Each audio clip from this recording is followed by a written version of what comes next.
Is this really about money?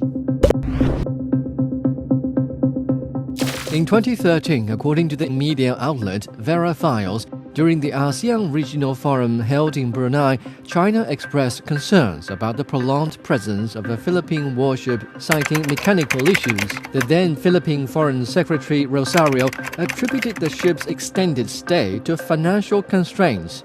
However, known for his adeptness in diplomacy, he was left speechless by a remark from Chinese Foreign Minister Wang Yi.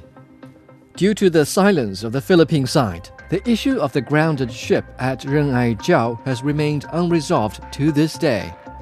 Whether the Philippine side had promised China to remove its grounded military vessel has always been a matter of disputation for the international community.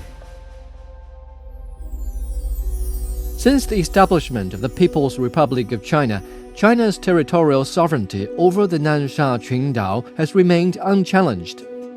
However, since the early 1970s, the Philippines has unlawfully occupied parts of the Nansha Qundao. In 1999, a Philippine tank landing ship deliberately stranded on Ren'ai-Jiao. What can we do to make our presence felt? The Navy suggested that we ground some of our LSTs, landing ship tanks. It was a good suggestion, so we implemented it. China regards this as a grave infringement upon its national sovereignty, steadfastly maintaining that the Philippines pledged to remove the unlawfully grounded vessel. Yet to this day, the BRP Sierra Madre remains in place, often stirring up waves in the South China Sea. The current Philippine government denies any such commitment. I'm not aware of any agreement, and let me go further. If there does exist such an agreement, I rescind that agreement as of now. After the water cannon incident on August 5, 2023, the South China Morning Post interviewed Orlando Mercado. The article stated that the so-called commitment was to some extent a verbal game. Perhaps the Philippine side intended to put China in a passive position.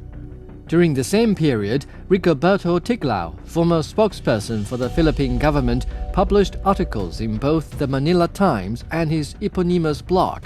He claimed that the Philippines, that is, the Estrada administration, had indeed promised China to remove the BRP Sierra Madre.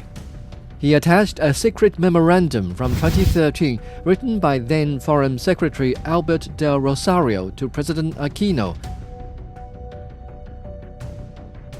as well as a screenshot of the Philippine Department of Foreign Affairs' response to China's demand for the Philippines to fulfill its commitment in 2014. Both pieces of evidence mentioned China's desire for the Philippines to keep its word. Rigoberto Tiglao believes that the Philippine government's lack of a direct response to the commitment is, in fact, evidence of guilt. His argumentative logic is, if the Philippine government had not made such a commitment, why didn't they outright deny it in official documents?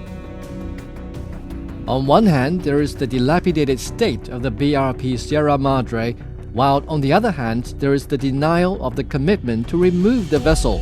The Philippines finds itself in a state of unease regarding Ren'ai-Jiao. Under pressure, there may be new developments regarding the Ren'ai-Jiao issue from the Philippines.